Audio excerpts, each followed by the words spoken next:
Good afternoon, everyone. My name is Victor Simmons Jr. I am the library administrator here at the Auburn Avenue Research Library. Thank you for being here again for the Collecting, Researching, and Writing While Black Conference. This session that we're about to have is called Bridging the Canvas, Conversations Between Collectors and Creators of African American Art. Bridging the Canvas aims to foster deep connections and understanding between those who create and those who collect, highlighting the vital role of African American art in shaping cultural and historical perspectives. Through engaging discussion, participants will gain insight into the motivation, challenges, and triumphs of artists and collectors alike, celebrating the vibrant legacy and future of African American art. I have the honor and privilege of introducing our moderator for the evening, Tracy Morrell. Tracy Morrell is an Atlanta-based visual artist. She has shown in numerous group and juried exhibitions, and her works have been featured in art publications including Create Magazine, Art Voices Magazine, Studio Visit Magazine, New American Paintings. Her painting, Walk Alone, We Will Follow, was selected for the cover of Witnessing Girlhood Toward an Intersectional Tradition of Life Writing by Fordham University Press. She has been awarded artist residencies at the Hambridge Center for the Arts in Ribbon Gap, Georgia, Atlanta Printmaker Studio in Atlanta, and Green Olive Arts in Morocco. The Alpha Kappa Alpha Sorority Commission Incorporated commissioned two of Tracy's paintings for Georgia Tech's Dorothy Crossland Tower Library. Morrell's museum solo exhibition exploring contemporary Haitian migration opened in August of 2021 at the Hammons House.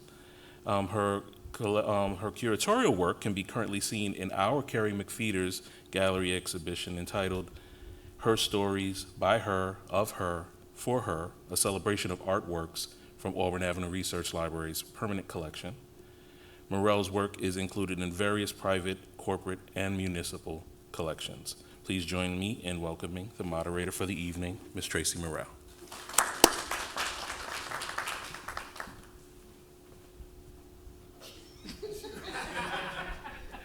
How's everybody doing today?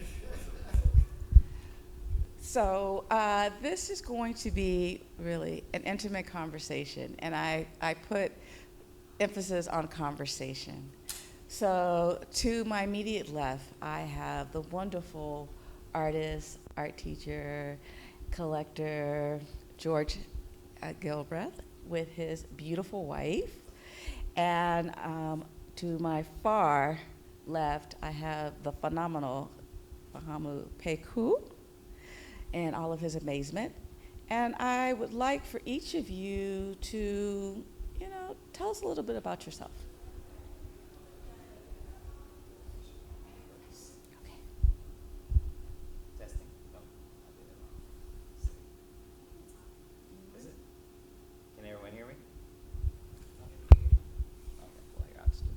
Thank you so much. Appreciate it. Yes, I am a artist, and yes, I am a full-time high school art teacher at Westlake High School. Sorry, I messed you up over there. I will say that Sohei, my lovely wife, has pushed my career to its limits, like where I basically am creating full-time, doing all the things with our high school students, such as we started a nonprofit called the Youth Artist Program, where we take the students out to various different art experiences around the city. We founded or co-founded a large group art social called Articulate ATL. All the things that I did not expect to be doing, because I used to really love my couch, and I still do love my couch and my movies. But Sohei is like the brains of the operation. Along with the collecting as well. But yeah. Yours works too, George. Hi, my name is Sohei Galbraith. Married to George Galbraith, and we've been on this artistic journey for the past 15 years. People ask me what I did before. My background is engineering and finance, and I happened to marry an artist. But my mom is a serial entrepreneur and creative, and growing up, I used to help her with things like break-even points, and started doing tax returns at 14, just because we needed it for like free lunch. I needed it for FAFSA, all the things. And when I married George, I found that he needed a lot of the same help and assistance that my mom had needed. And so I figured out that if I could leave corporate and leave the engineering and logistics and do that for people that actually loved and appreciated, like artists, that my heart would be full. And so for the past 12 years, my heart has been extremely full, as well as my hands, very busy. But I'm grateful that God continued to place people in my life to allow me to do the things that I like doing, and now I actually get to do them with people that I love and appreciate. So Sohei Solutions, I founded in 2012, and we help artists and creatives in the areas of finance and organization. We founded Articulate around the same time. We usually feature 30 to 35 emerging artists, and artists keep 100% of their sales. Last year's artists sold just shy of $100,000 in one night. So that is the way in which we try to give back. And then through the Youth Artist Program, George noticed a difference when he would judge like the Governor's Honors Program and looking at AP portfolios. And the largest difference was just through exposure. And so these kids on the South Side just weren't being exposed in the same way. And so when he comes to me with a problem, I like to figure out how we can solution it. And that was the Youth Artist Program. And so how do we increase exposure for the youth? Since then, I've been blessed to be one of the founding board members for Adama, founded by Dr. Fahamu Paku, which I'm sure he'll talk a little bit more about. But that has been just an extension of all things wonderful, all things art related. And so I am grateful to the city of Atlanta for allowing me to immerse myself in the artistic economy that is so great here. Dr. Peku? That's me. Good afternoon. My name is Dr. Fahamu Paku. I am a visual artist, curator, educator, and also, as Sohei mentioned, the founder of the African Diaspora Art Museum of Atlanta, also known as Adama. We are a innovative museum focusing on the art and culture of the 21st century African diaspora, and really providing greater institutional representation for Black culture in the city of Atlanta. So we're really excited. I guess I would be remiss if I didn't make a shameless plug and say that we just opened our newest exhibition entitled Pieces of Us last night at our space, which is in Pittsburgh Yards. The exhibition was co-curated by Sohei, and it's absolutely fantastic. It features selections from a local collection, Dr. Damien and Kimberly Fisher, who over the last 30 years or so have amassed a collection of over 300 works by major Black artists from around the world. I myself have an exhibition that is now in its last week. It closes on the 23rd of November, but the exhibition is called We Didn't Realize We Were Seeds. The subtitle is We the Roses. The exhibition is on view at Johnson Lowe Gallery in Miami Circle in Buckhead. Yeah, I have the privilege of calling everybody on the stage a friend, so I'm looking forward to the conversation and grateful for all of you for being here. So I just want to do a quick check. How many people are familiar with Articulate? Okay, that's around half of you. Okay, how many people are familiar with Adama? Oh, I love that. Okay, fantastic. And those who aren't, please, take the time, because if you're looking to collect work, going to Articulate is the best way to start, because their selection process of emerging artists is top tier. And I go there every year with my budget and exceed it every single year and find a priceless piece that I absolutely love. And I had another event, so I couldn't come to the opening last night, but I will be there soon. Okay. So we're going to kick off this conversation with, I would like to know, what was the first piece that you collected that you consider major or not major? Actually, just tell me about the first piece that you collected and why. So this mic did work, my bad. So I think the piece I'd like to talk about is our Hebrew Brantley piece. Okay. Um, Nice. Okay. there were plenty of amazing works before that, but it was the first time that I realized that we could stretch our budget to sacrifice a purse or sacrifice a trip. He came to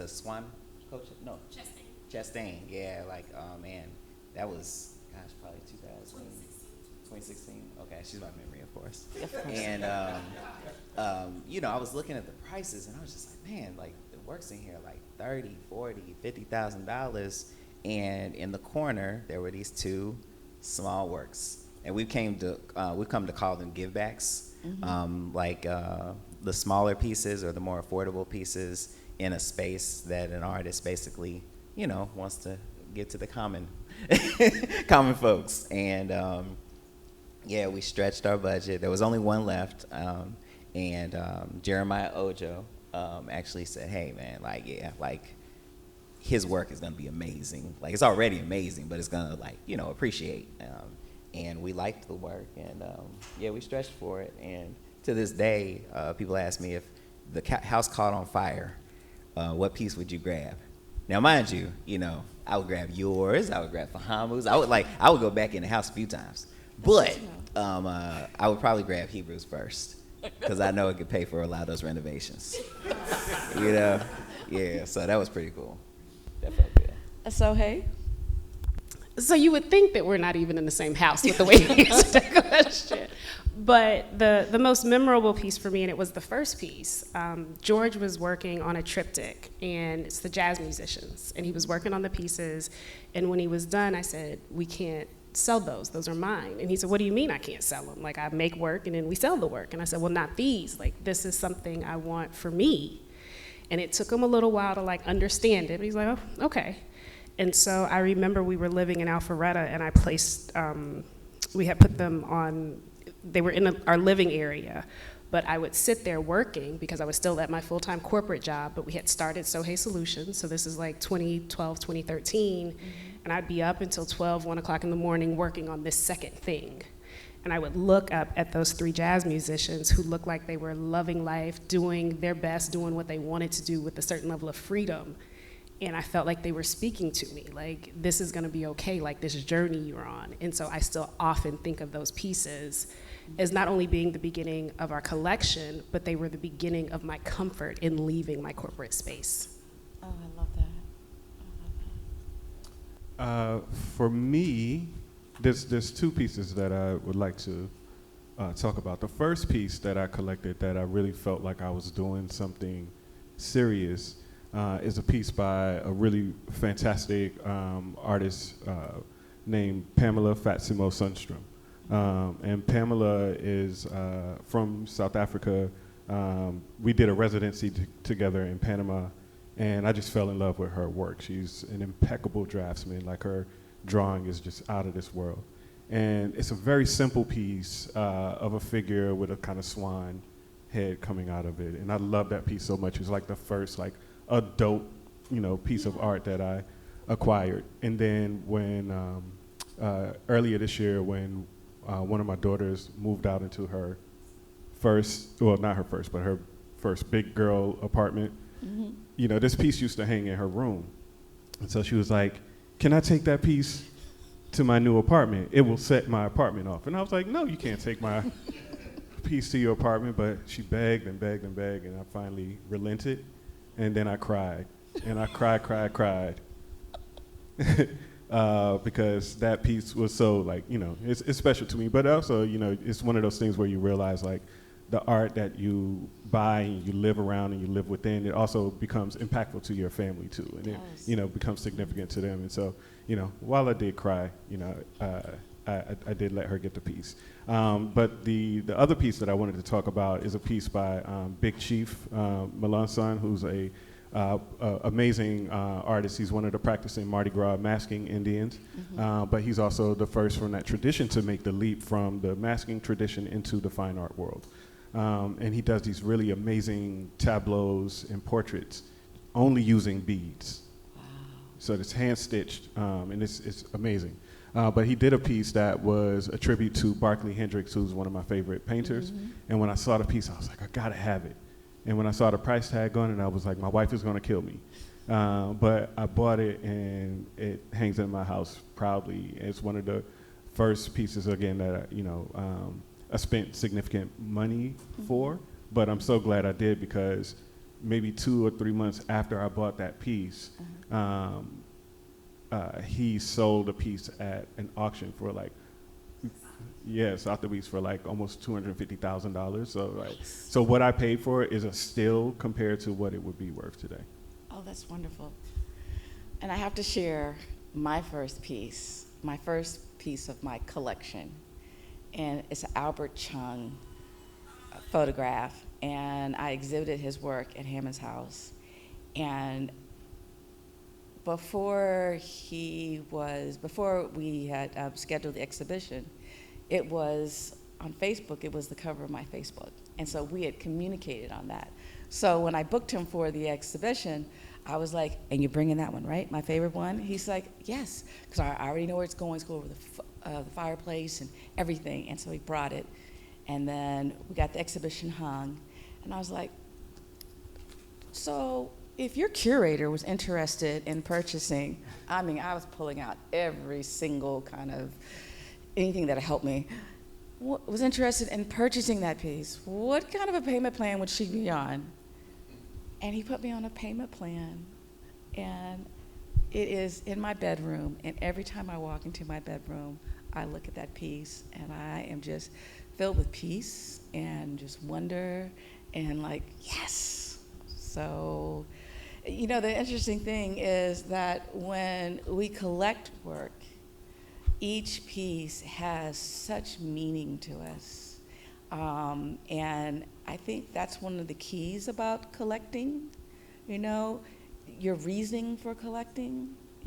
One of the questions I have for you is, if you're gonna summarize your collection, how would you do that? What is your process in selecting work and making those decisions on what you're going to give up in order to acquire the piece that you want?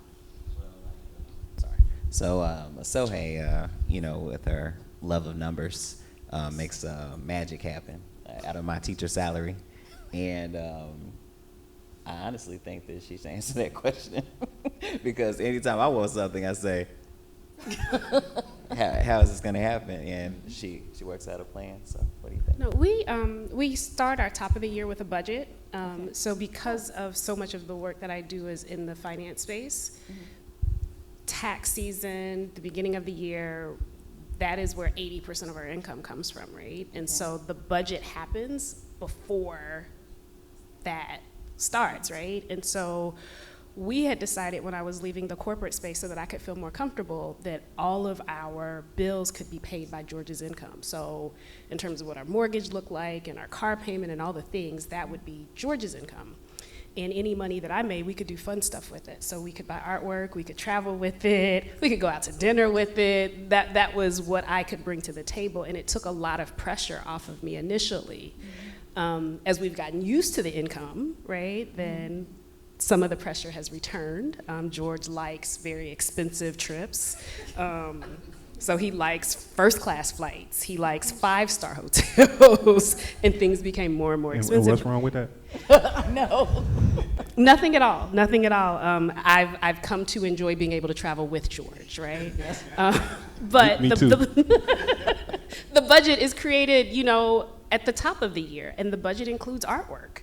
And the budget includes who we want to add to the collection, who we hope to be able to add, but everything happens after that based on feeling, what feels right. And so we don't have any artists in our collection who we don't appreciate and like and consider to be friends and family. Like, these are all people that we've broken bread with in some capacity.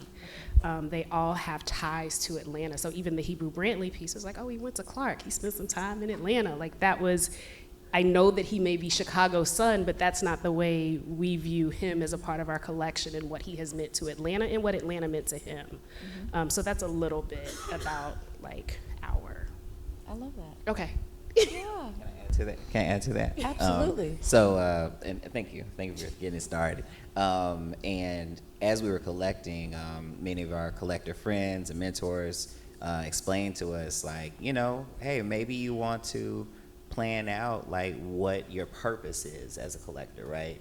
And we definitely believe in supporting emerging artists. So, that term is like relative, but the artists that we have supported and purchased over the years have all been from Atlanta or had ties to Atlanta in such a way that we basically ended up configuring our collection around that. So when we published our book 2 years ago? 2022. In 2022, we, it was exciting to be able to publish artists, and many of them that hadn't actually been published before or had their works in, art text and whatnot, just to kind of document that and hopefully spread the word out about all the amazing talent here in Atlanta. And the title for that was A Decade of Collecting Atlanta, because that's where our time had been spent. Yes. So I feel like I'm cheating a little bit in terms of my collection because, while I have certainly invested, money in building my collection, a lot of my collection comes from relationships that I have with artists where, we make an exchange, or they've gifted me work, in fact, there's a really great photographer by the name of Jonathan Mannion. You may be familiar with him, or you may be more familiar with his work than with him, right? Like he was the photographer responsible for all of the visual culture of hip hop between the, early 90s to, damn near up until now, you know what I mean? So like classic album covers like DMX album cover. He did Reasonable Doubt. I think he did all of Jay-Z's album covers, right? Like, but he's the photographer for hip hop. But anyway, years and years ago, like maybe in like '98, I saw one of his photos in a magazine. I didn't know it was his photo. I just liked the photo, and I used to make multiple drawings based on this photo. And there was this photo of these little boys, like 8 or 9 little boys with no shirts on, and they're standing looking all hard on a corner in New York. And I just thought it was like a really compelling image, and I used to make these drawings all the time, over and over and over. Last year sometime I was talking to Jonathan, and I was telling him about, how I used to make these drawings based on that photograph.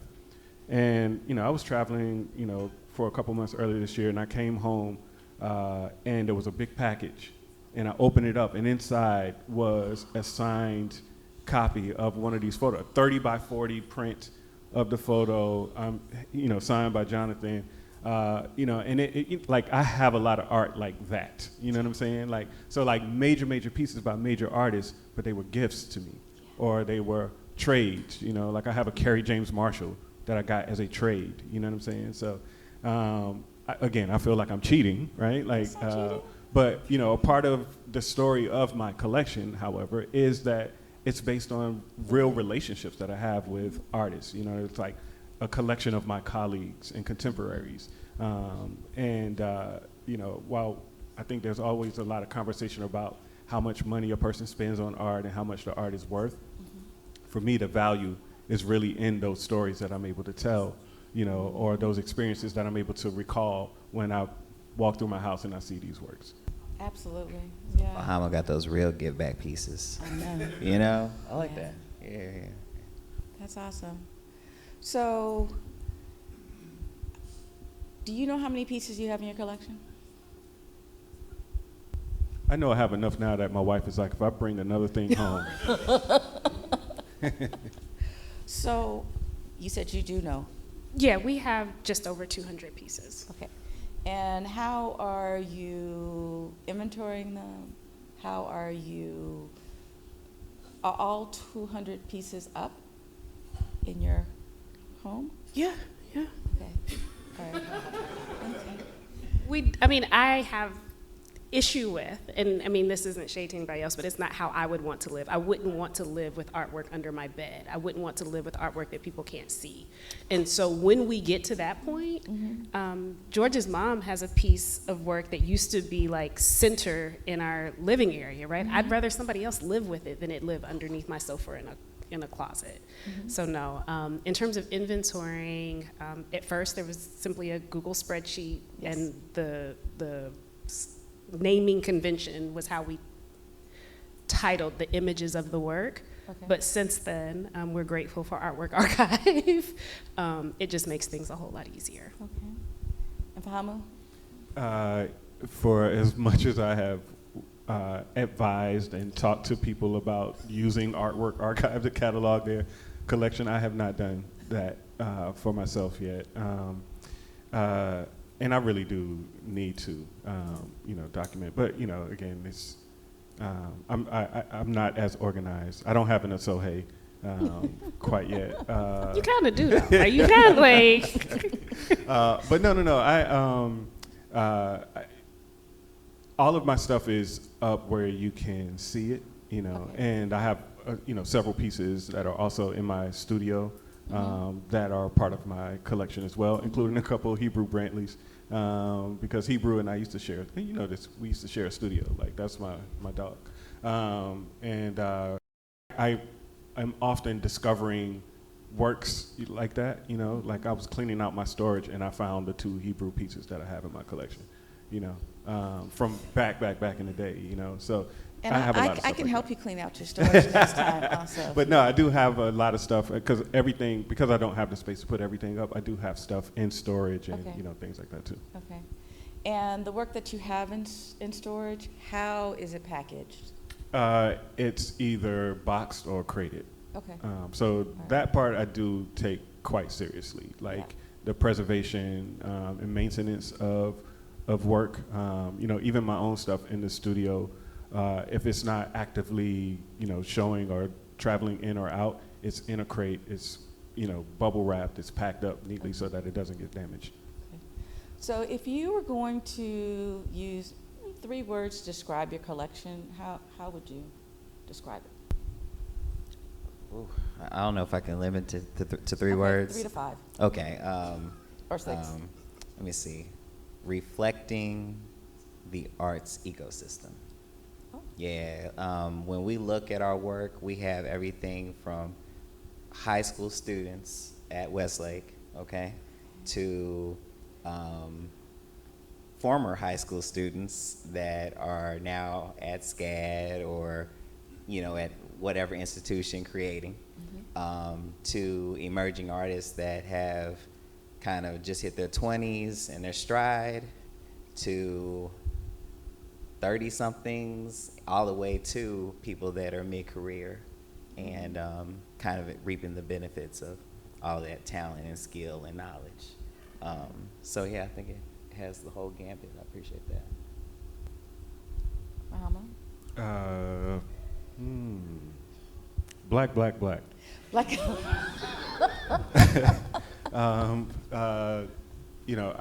Again, I'm very invested in not just that our story gets told, but how our story gets told.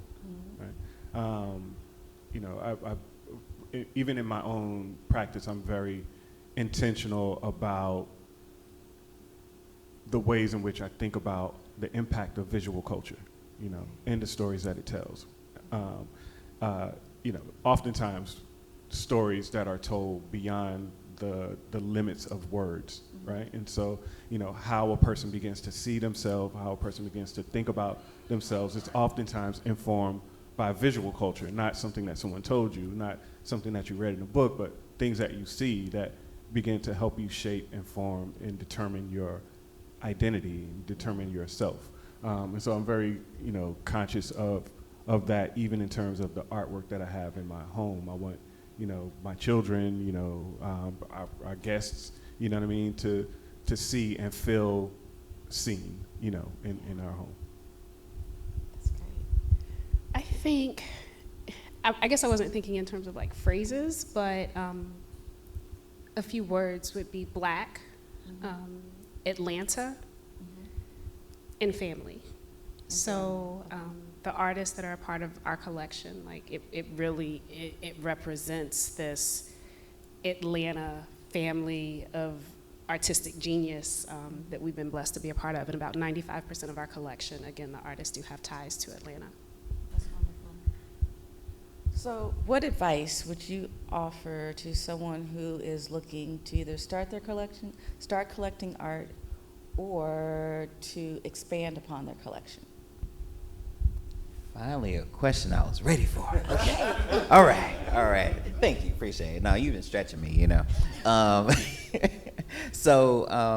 One of the things I love about at least the Atlanta art community, because I can't speak to other places at this point necessarily, is that you could be brand new to the city, right? And get on Instagram and start searching works and say, oh, I like that work. And you could reach out to that artist and they say, oh, I got a show tonight, you should come through. If you buy a piece, just a little piece, oh, you family. Because you're paying bills with, so one of the things I love about this art community is it's not what we typically would consider to be that, intimidating environment where like art is only for the affluent and the rich and all that. Like Atlanta art, when I think about it, I think about my first experience with the National Black Arts Festival.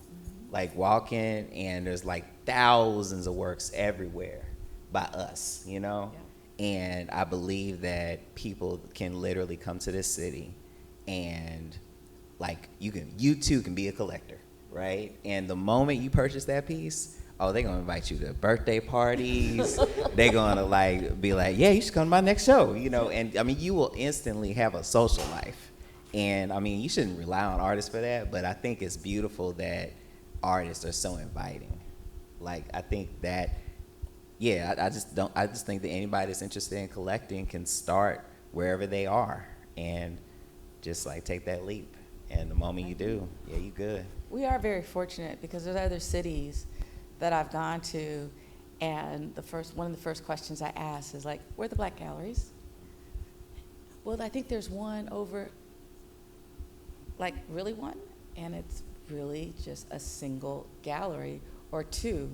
And here we do have an abundance of exhibitions, shows, studios that you can come to. You can just call the artist up and say, do you allow studio visits? Yeah, come on over, I'll be there tomorrow. Okay, and you can go. So this is my soapbox, Okay. this question that you're asking. It's a good one. I say this, with all sincerity. I really kind of despise the language that's used around collecting art, Okay. Like, for example, oftentimes you'll see a headline, such and such work just sold for $1.5 million, at such and such auction, or this gallery, is selling, just sold out all of these works at XYZ price, right? Mm-hmm. And that kind of language and rhetoric is actually very preventative, right? It is. Because then it makes people start to believe that in order for me to have access to this world, to have access to this work, to have access to this conversation, I gotta come in the room with money falling out of my pockets. Yeah. You know what I'm saying? I gotta have $10,000, $15,000, $100,000 to even enter the room, right?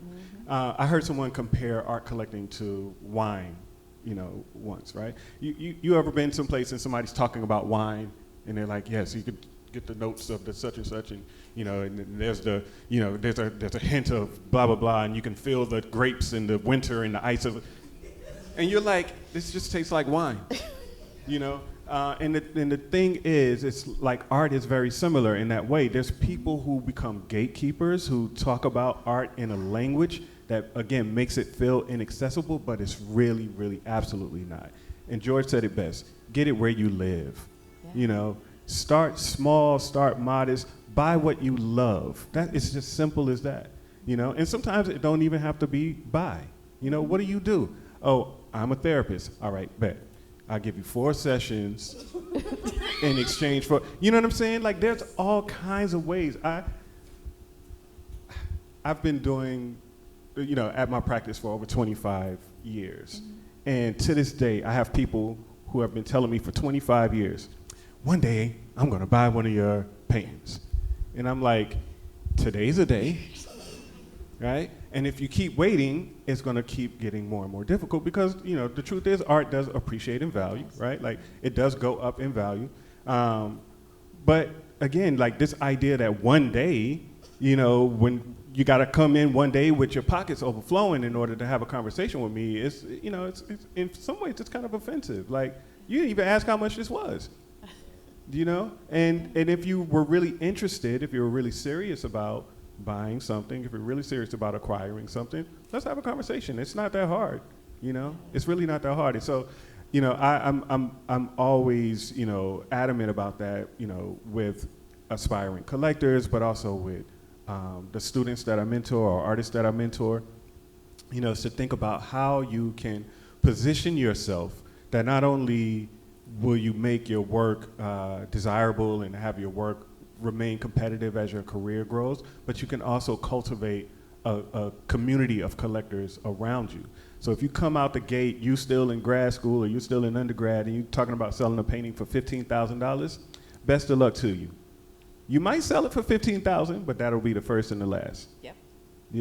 Because you don't really have anything to stand on, right, to justify those prices, and you've already cut out a significant portion of people who could, afford to buy your work, because you can't go backwards. No. You can't sell for $15,000 and then start selling for $1,000. It doesn't work that way. And so, when I was starting out, I was advised very early on by some really great mentors to start small, start modest, and grow. Like, allow yourself to have a career as opposed to have a sale. Yeah.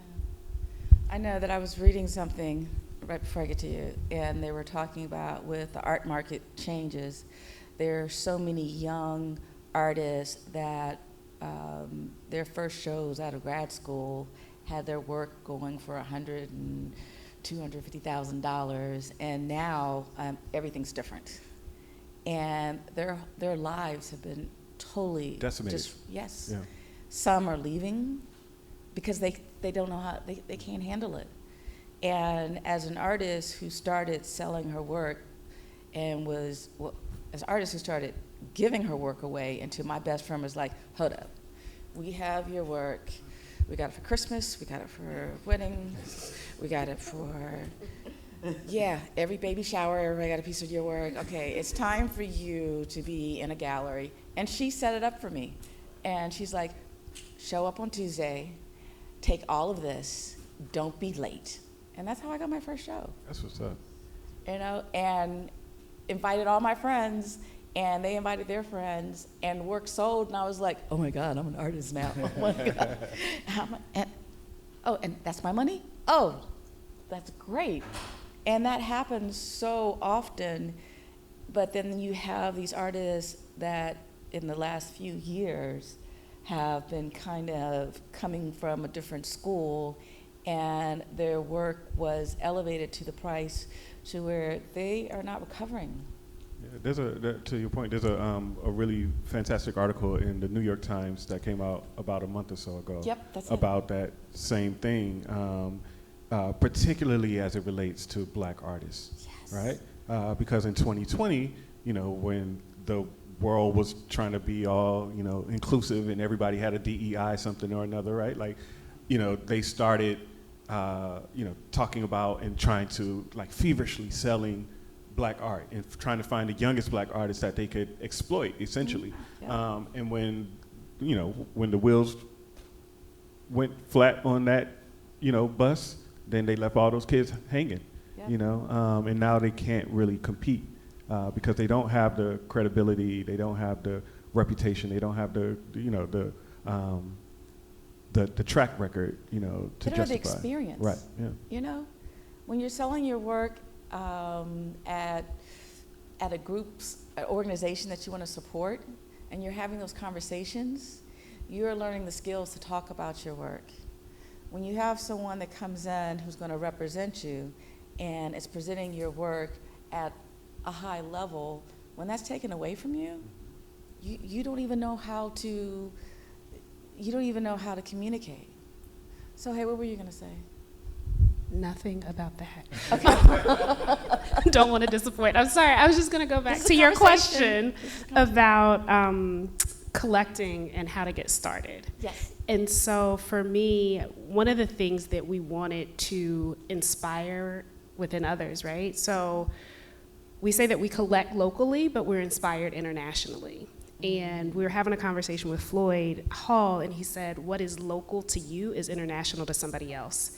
And so sometimes we take for granted what's right there in our backyard. And so one of the pieces, after my grandmother passed, her neighbor, Mr. Joe, had done this piece on the back of a piece of cardboard from like a cereal box. And I think it's absolutely beautiful, and my mom has it at her house.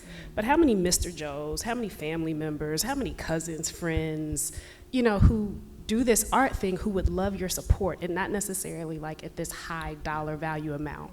So I think we too often take for granted things that are at close proximity. Like if it's close to us, we don't value it quite in the same way. And so to your point that you don't have to start with $10,000 or $15,000, but $25, $50, $100. I mean, we talked about Articulate a little bit, but there's a sweet spot there of $200 to $700 that you can get some amazing artwork from emerging artists of quality, and they really, really appreciate it. And we've heard over and over again where we've bought small pieces of work, and they said that paid a bill that I didn't know how I was going to pay it.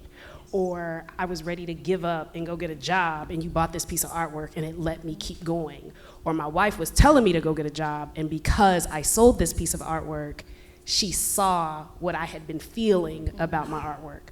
And so I think it's just important to recognize all of the talent that's around you, and just because it's accessible to you doesn't mean that it's not worthy to be hung and appreciated and loved just the same.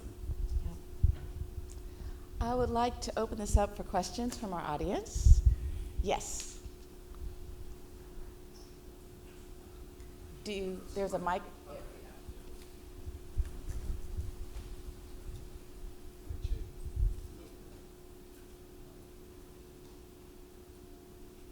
Is there a button you can push up?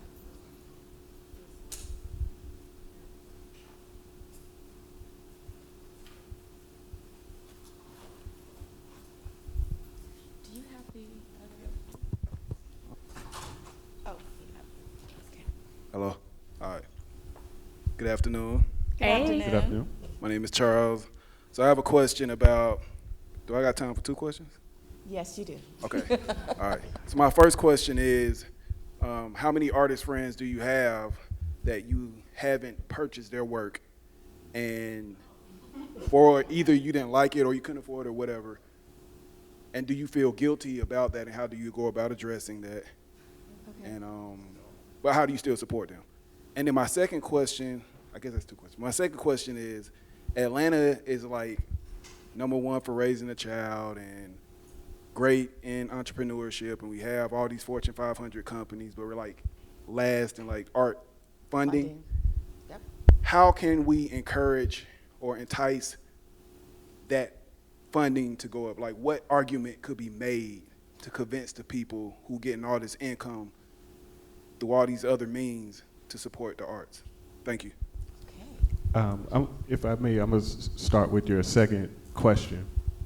I just saw this interview the other day, and I'm drawing a blank on the phrase that the brother used, but it was a really brilliant insight that he was making about the way that our the way we're socialized, the way we're educated in this country.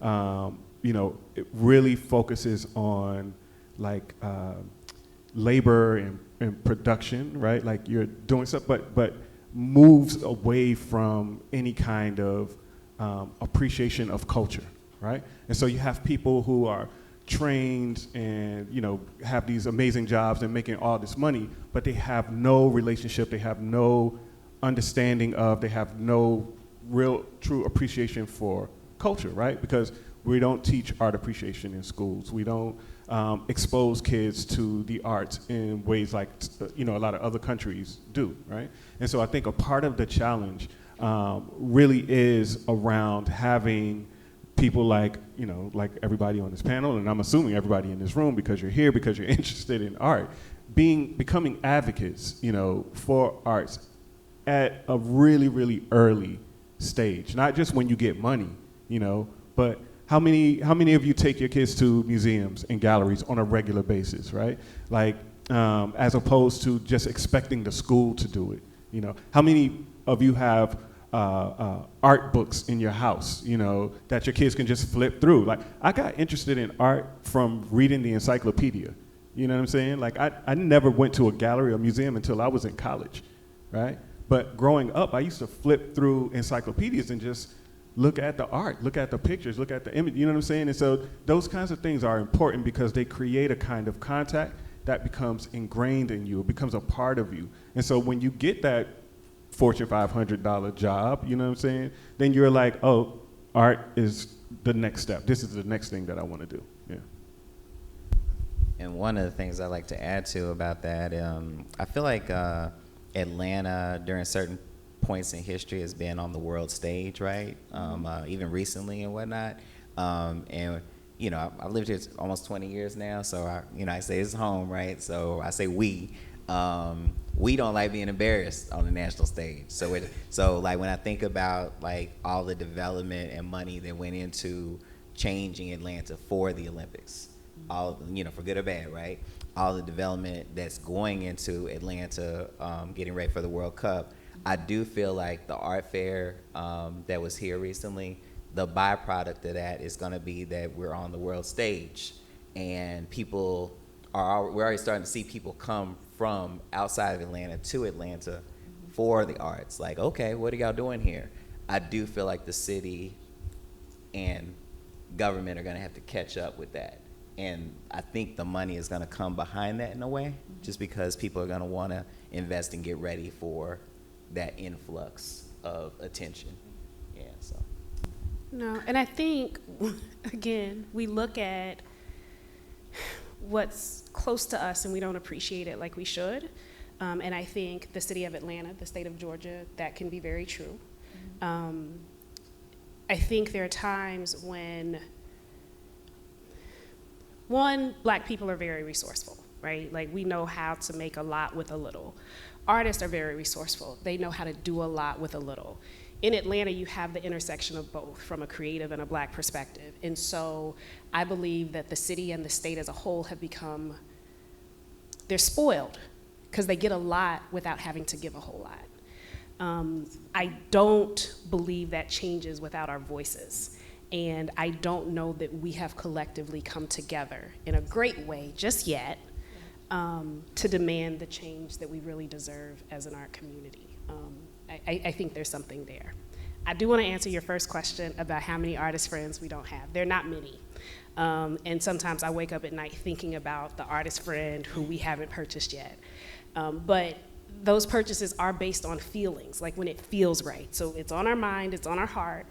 But when it feels right, it's going to happen and the opportunity is going to come. But in the meantime, we show up for those artist art events.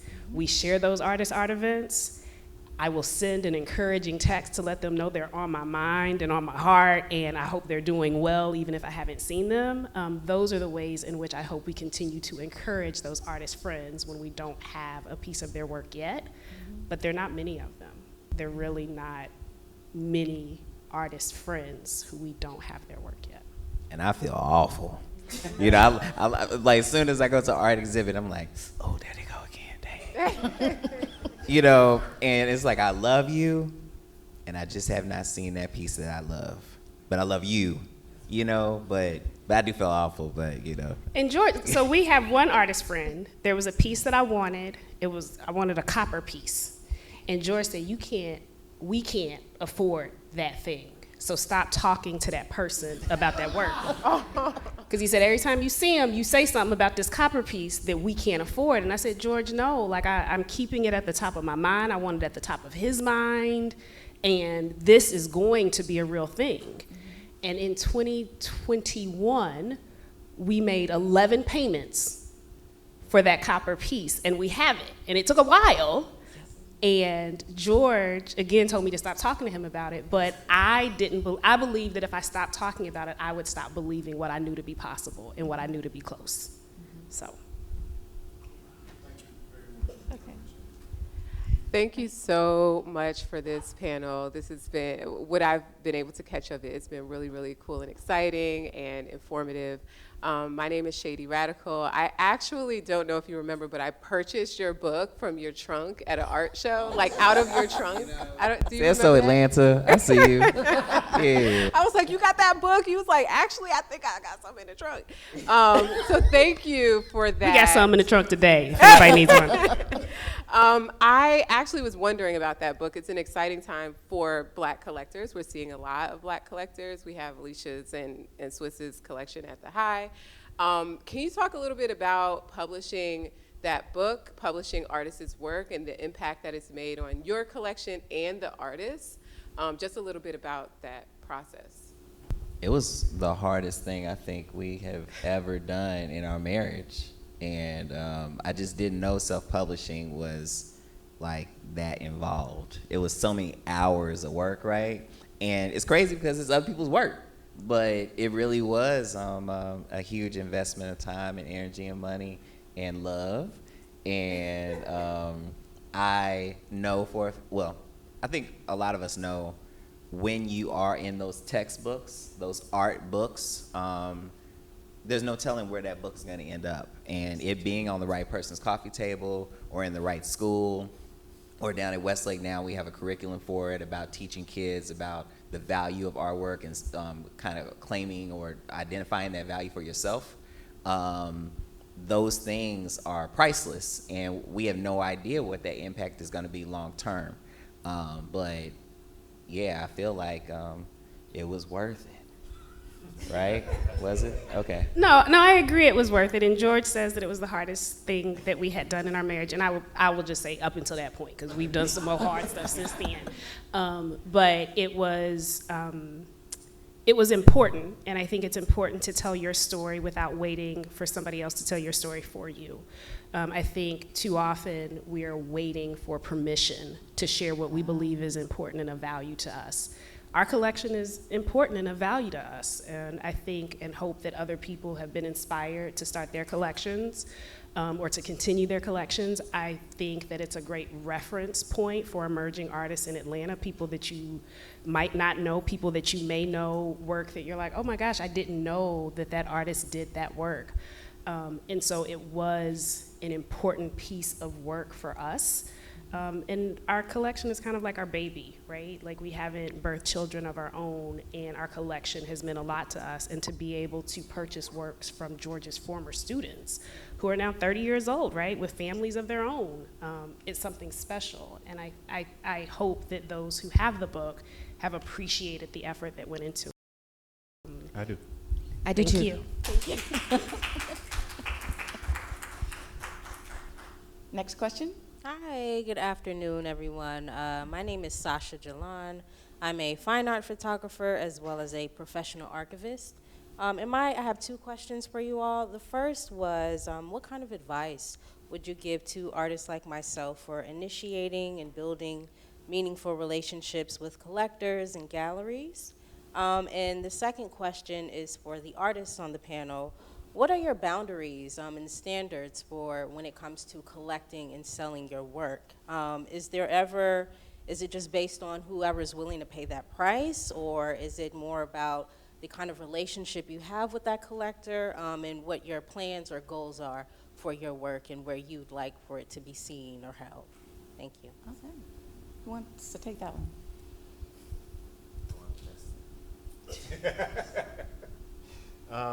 Let me think. So, in terms of boundaries, yeah, I think that might be a bit of a heavy word. I don't necessarily think about boundaries. I do, however, try to think about where I would like my work to be seen and who I make my work for to begin with, right? So, if you know anything about my work is focuses on representations of black male masculinity and black identity. And I'm very intentional about that. And so I'm always trying to think about audience in terms of where I present my work, right? I think I've been really fortunate that the folks who have collected my work and who do collect my work are really also very conscious about what I'm making the work about to begin with, right? And in many ways, they are also invested in that work. And so it's allowed me to have work put into, a number of private homes, but also public collections and public institutions where people have access to the work that may not normally have access to it, right? And that means a lot to me. So I'm fairly open. I don't think I've ever had an experience or anything happen with someone who's collecting my work where I'm like, nah, you can't have it. I think, and again, I have folks who, have multiple pieces, like 6, 7, 8 of my works. Like you go in their house and it looks like a Fahamu museum, you know what I mean? And those kinds of things are really like moving to me because it's like, oh damn, you really get me. You really see what I'm trying to do, and I'm always appreciative of that.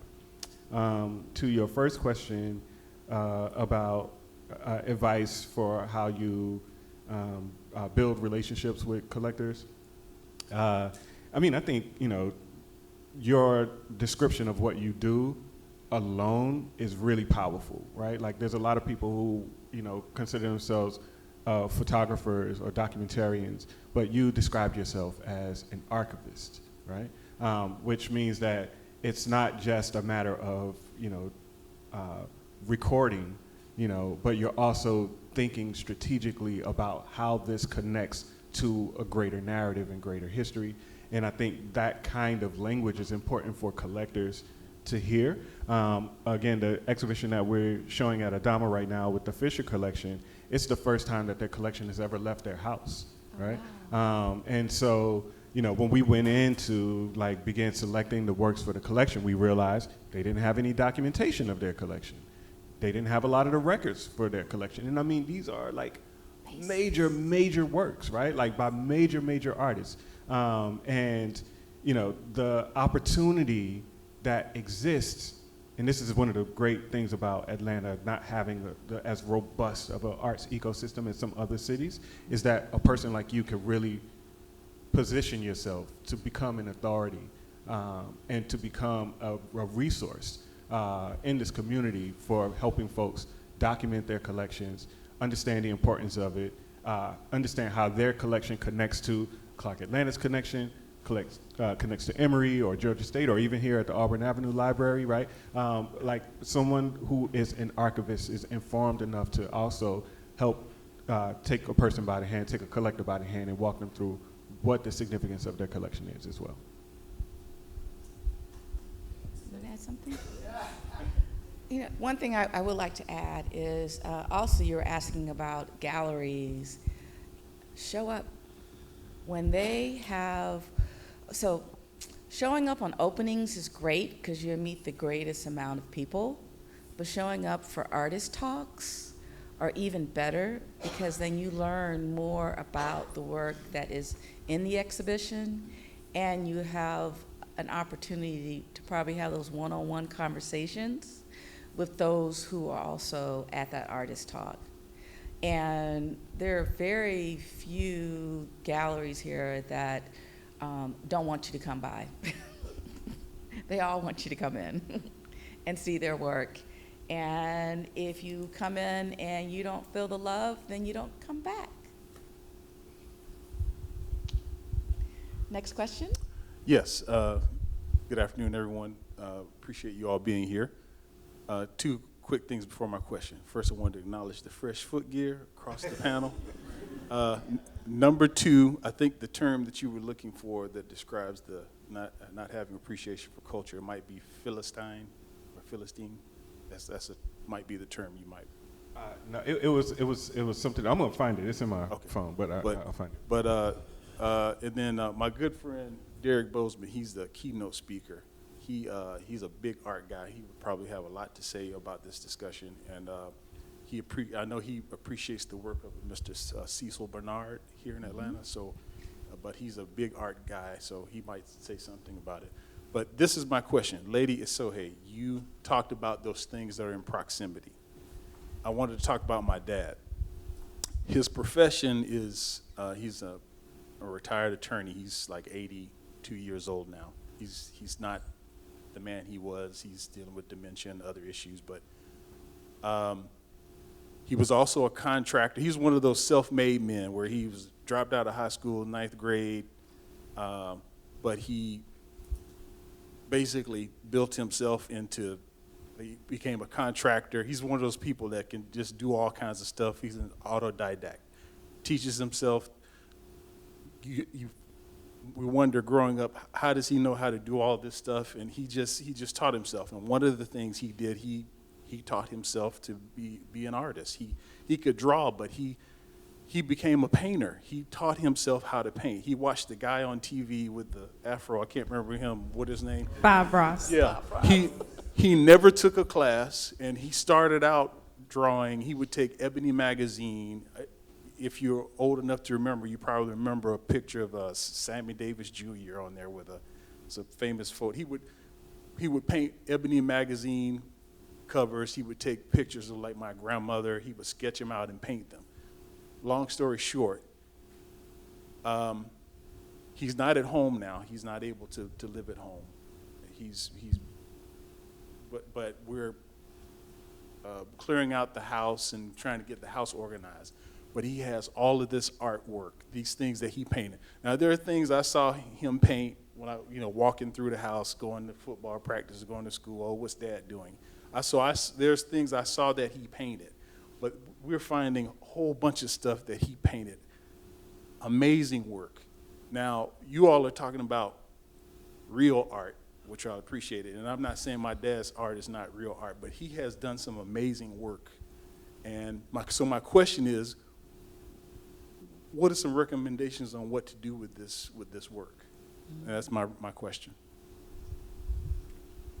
And in terms of establishing an archive, preserving it, kind of along those lines. Yeah, no, I think your dad's work is very much so real art, very much so real art, and I appreciate you for appreciating it now, right? I think documenting the work through a photograph, possibly using like an artwork archive to take inventory and stock of the work. I'm a doer, and so I would want to show the work, right? I would want to show the work in the space as best I could for others to be able to see it and enjoy it. I don't know if you're interested in selling the work as much as you want people to see it. I don't know how large your family is and who might appreciate having the work, right? So maybe there's some sort of, what did they do? White elephant gifts at Christmas time? Yeah. And so you guys could do that with the artwork and with the family at the next family gathering or family reunion. I have a whole bunch of ideas I'm sure I could come up with. Part of the issue is often just having time, right, to make it happen, but appreciating it, I think, is a great step one. Yeah. And photographing it, yeah. And just about all of us use Excel to, we started out. No, we don't. No? Okay. Well, the first three. No, not this one either. A little bit, Okay, I That's used cool. Excel I when do I not- started out. I do not excel at Excel. Okay. But with the work that but even I created, I just made sure I had a photograph, and that because I often had to, work sells at different levels, at different times. And, the memory is like, what did I name that? Oh my gosh, I have no idea. So I made sure that I photographed it, put it in a file, and I named it, and I put the year. And starting with that is a great way for you to start seeing the collection that your father produced and ideas that come with you, and talk to people. And I think that's wonderful that you've discovered this. Oh, wow. That is so fabulous. Yeah, I would start framing it up too. There's something that happens when you put a frame on the work that all of a sudden people do want it. So, if you are gonna pass it on to family and whatnot, put it up, let people lay eyes on it, and see what happens from there. And I don't know your dad's like overall health condition and where he is now, but as much as he can be a part of that process or a part of that conversation, that'd be fantastic. I think that would be great. Great. Great question. How you doing? Hi. My name is Terrence Jackson, and I'm a motivational speaker. And when you told your story about how you started your first gallery, first thing came to my mind was my driving principle: wealth is the direct result of workforce productivity. So that's why I was cracking up. And my eyes still watering because I could relate how you built your wealth and it finally manifested. Because I give gifts too as a exchange for value, But as far as like how more money can go towards the arts, I would say with that same principle, like they say in real estate, if you want to increase the value of your house, you have to appreciate the value of your community. So I think, appreciating the value of the economy through art events and whatnot might bring a little more spotlight to it. I agree. Thank you. Greetings, everyone, and greetings to y'all. Thank you for being here. My name's Aziza Afi, and I'm an artist, but I'm a whole lot of things. Hi, Dr. Fahamu Piku. Shout out to you. Okay. Anywho, so I have a few questions, but they're really all wrapped around, okay. The premise is collecting with appreciation in mind. So really, to you, the finance brain up there. That's what it's about, right? So, and y'all can answer this however you want, in whatever order, but the first one is the role of advisors and consultants in the art world, especially in the art scene, especially in Atlanta. Speaking to the sister's point of archiving being a very good skill to learn, but just speaking to that in-between space of you have to meet an advisor to collect or to be a collected artist, consultants, where do they play a role, if you see them playing a role at all in our Atlanta art scene. Also, collecting artists and promoting artists who are not formally educated. How do y'all feel about that,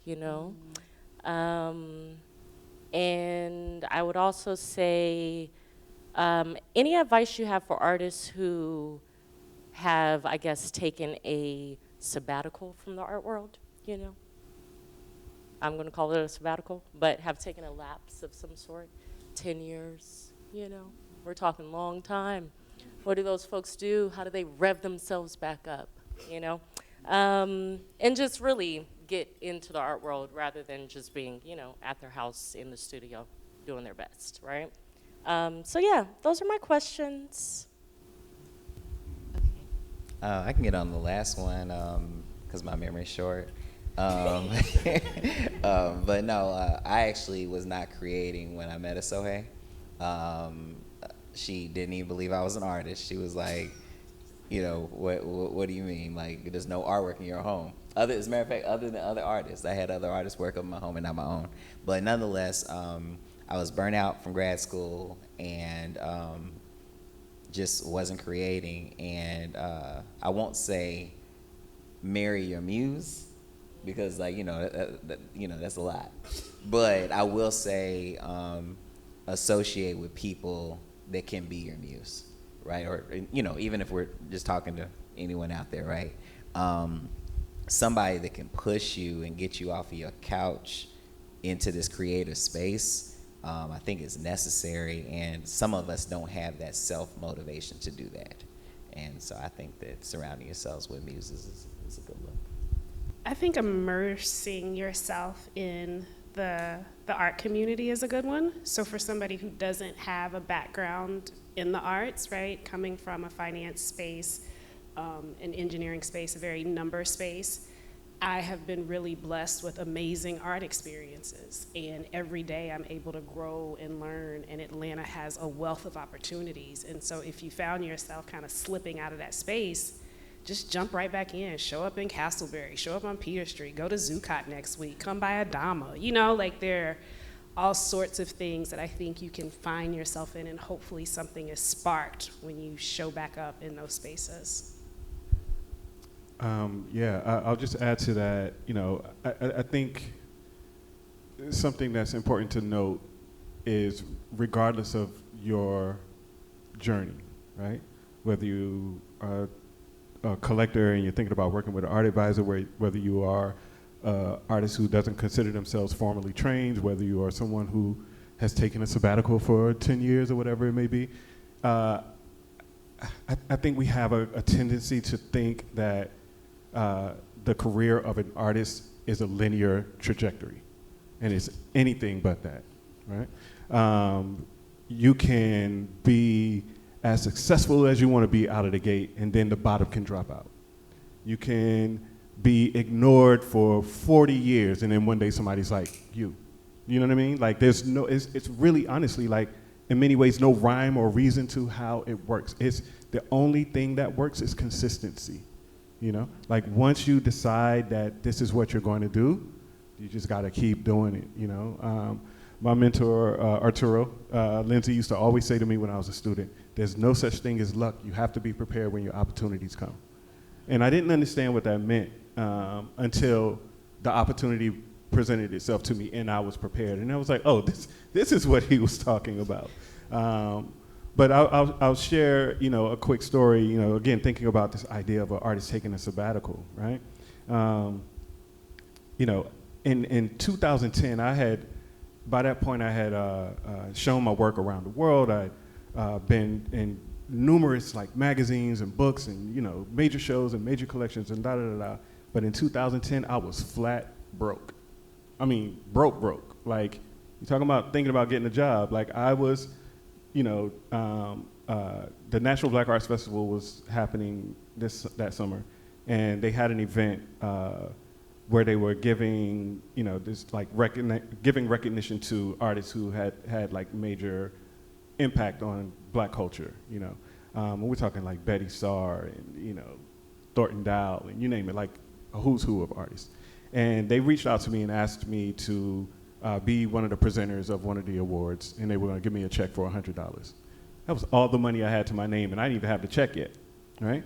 So I'm driving back, because, you know, driving from Augusta, you know, driving on I-20, and I'm cursing myself out, like, what did you think you were gonna do? You know what I mean? Like, be an artist? Are you crazy? Like, you need to get a job. You tried, it didn't work, you know, da-da-da. So by the time I got back to Atlanta, I was ready to, you know, go Monday and apply for a job and, you know, just give up on this art thing. I go to this event at the National Black Arts Festival. I go on stage, I present the award, and they give me my check, and I go sit down in the audience to watch the rest of the show. And the next person comes on stage and says, you know, tonight we've been celebrating all of these, like, you know, artists who have had major careers, but we have another award that we want to present. This one was unannounced. This is an award that we're giving to an emerging artist. This is someone we believe will be the next in this lineage of artists, you know, to do great things. Born in Brooklyn, New York, to a Panamanian father and American mother. And I'm like, that sounds like my bio. And, you know, the next thing you know, they're calling me up on stage and they telling me, like, you're next, right? And so at my lowest moment, when I had given it all up, I was done. I was reminded in that moment, like, nah, you're just getting started. You know, like, this thing is not for the faint of heart, you know, and it's not gonna be easy, but it'll be worth it. Yeah. And I also want to add something to that, because when I am working on something, a solo exhibition, I always bring in emerging female Black artists to work with me. And just so they can have the experience of working on a solo exhibition. And I let them know up front, I only got $10 an hour, so, you know, there's 7 of y'all, so we'll work this out. But I make sure they get compensated. But I also tell them that this is something that I do every month, and I want you to also do that while you're working with me. And every month, I will apply to 2 things. And there's so many sources out there online. If you go to artworkarchive.com, they have calls for opportunities, and they list all categories. I said, every month, I want you to go through this list, and I want you to submit to something. And it will become a habit. And that way, the fear of not getting it, it doesn't matter, because your goal is building that habit of submitting your work and getting it out there. And the most wonderful thing happened for me is that by doing this, and I was getting rejected by everybody, and I was like, it doesn't matter, I am going to apply for this and this month. And then in 1 month, I got my first 3 residencies. I got one at Hambridge, which I took in February. I got one in Morocco that I did in March, and then I got another one at Atlanta Printmaker Studio. I do not recommend doing that in 1 year, but I do recommend that you apply and you keep a record of what you apply for, and you build that muscle. And the second thing is just start showing up like you're doing now and have those conversations, because I have now become an adult and I learned how to be a caregiver. Well, when you're learning how to be a caregiver, you're not painting. You're making sure that your mom has everything that she needs and stuff like that. So I wasn't painting, and I felt like I was outside of the art world.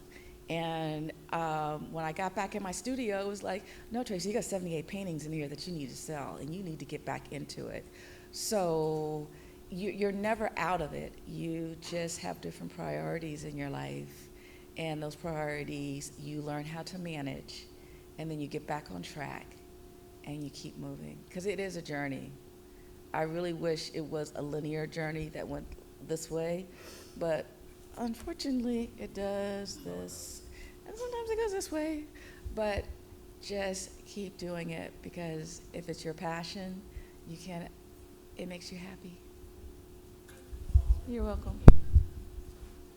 Hi, good afternoon. Good afternoon. Good to be here. I'm not an artist, I'm a genealogist, but my children, I have twin girls who are 16 in high school, and they are whom I consider artists.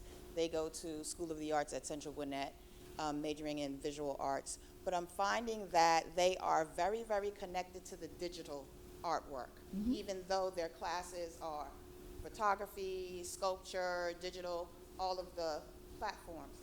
And I wanted to ask your advice on how to continue to encourage them to explore those, the other platforms other than their digital artwork. I mean, they draw like crazy on their iPads, or even using their iPads and doing those drawings, and how to encourage them to move out of their anime phase and moving more into their African culture phase. And I grew up I'm from Harlem, New York, grew up in a very cultural family, going to all of the exhibits at, the Natural History Museum and all of these things, and the Harlem Studio and Museum. And so I'm used to seeing all of these things, and I try to get them, encourage them to, kind of follow that path, even though we're in Atlanta. But, my collection of African arts magazines or catalogs are just not enough. So I'm just like wondering, how can I continue to inspire them to embrace their culture while they're still doing their digital artwork, and even if it's still kind of like the anime or the comic book style works of art. I'll just say one, kudos to you for wanting to encourage that, because many of us know it's not a thing that's oftentimes encouraged, amongst black families, for people to go into the arts. Somebody will tell you to go get a real job. But I think one of the ways that you can do that, of course, is to, be sure to take them to museums and galleries, as I'm sure you've been doing. But if and when possible, introduce them to artists, that are, doing the work. so that they can see artist studios and see how artists live and work. But I would also not discourage the digital. Like it's a new world. I think that the embrace of the digital married with the analog, like it will be a world that they have to inhabit, one that will be significantly different than the one that we grew up in and that we've had to learn to navigate. I think I'm actually encouraged by the number of kids that I see who are into drawing on their iPads and stuff like that, right? Like that's exciting to me. But I think at the same time, it's a phase too, right? It's a new toy. It's an exciting thing. It's flashy. It lights up. You can do things faster, than you can do, by hand. And so I think it's kind of also a phase, right? Like I think at a certain point, the more they are exposed to some of the traditional arts, they may find, those things are like serve them more and serve their ideas more. But I wouldn't discourage the digital aspect of it. I too grew up drawing cartoons. Like, in fact, my initial aspiration as an artist was to be a cartoon animator. So all I did was cartoons. I couldn't tell you nothing about a Picasso, but I could tell you all about Walt Disney. You know what I'm saying? And but again, I got to school and I got introduced to the fine arts, when I got to college, and I was like, oh, this is more like it right here. You know what I mean? And so, I was able to kind of move differently once I got exposed to those things. And so I think just a matter of just continue to expose them to as many things as possible is really just the thing. But let them be as they are, because they'll develop their voice that way. And the one thing that I would like to add is that take them to artist talks. And there are a lot of artists that are painting in anime style, and I go to their exhibitions and I'm just like, whoa, that's dope. And just embrace it, but take them where they can actually talk with artists who are making a living from it, and that right there would get them motivated in a lot of ways. Because when I talk to artists, when I talk to kids and I tell them that I'm a full-time artist, and they're like, full-time or full-time? I was like, this is all I do. Okay, they're like, whoa, how do you do that? And I show them and I tell them how I do it. And their mind is just like, it's a possibility to them. And so the fact that your children actually love creating on an iPad, hey, they're creating. That right there is a beautiful thing. So I think we're wrapping up. Any final words? Come to Adama. You can follow us on Instagram at Adama_ATL. And our website is adamatl, adamatl.org. Give us a follow, but please come through and please bring your daughters by the museum. And then also my exhibition, Weave the Roses, will be up until next Saturday, the 23rd. In fact, next Saturday, the 23rd, for the closing, I'll be screening a few of my films at the gallery. So it'll be a film screening, talk back, and festivities for the closing of the show. Cool. If you don't mind, please follow us at Sohei Solutions. That's kind of the umbrella organization for all the things we do around the arts. And every Wednesday we post Where We'll Be Wednesday, and we share all the cool happenings in and around Atlanta. It's not necessarily where we will be, it's where we'd like to be, if time was not a constraint. And also the Galbraith Collection, galbraithcollection.com, if you're interested in just checking out some of the artists that we have included in our book and to show them some love. And last but not least, Articulate ATL, coming up summer 2025. So please follow us for all of the updates. If you have any artists that you think could be interested, please, when the artist call comes out in the spring, pass it along, share the word. Yeah. And thank you.